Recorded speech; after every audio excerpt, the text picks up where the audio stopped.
Welcome to Penrose Learning, where we make understanding easy. Start by choosing a circle diameter and the wood thickness you want. Pick a common size like 4 inches and a thickness like 1/2 inch. Next, gather tools and supplies on a clear workspace for efficiency. Include a compass, pencil, ruler, jigsaw, or scroll saw, plus drills and bits.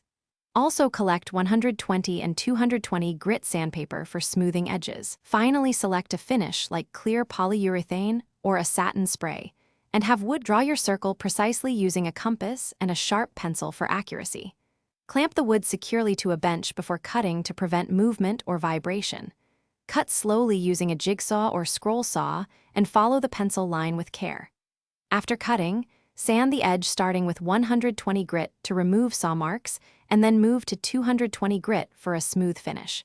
If you plan layered letters, cut them from 1/8 inch plywood and position before gluing.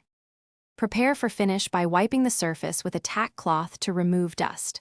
Apply one thin coat of polyurethane and allow to dry for the recommended time on the label. Lightly sand with 220 grit between coats and apply a second coat for durability and clarity. For painted letters, mask edges with painter tape before spraying for crisp results. Drill a hole with an 1/8 inch bit and install hanging hardware with 2 small screws for secure mounting. Thanks for watching. If this was helpful, leave a like and consider subscribing. See you next time.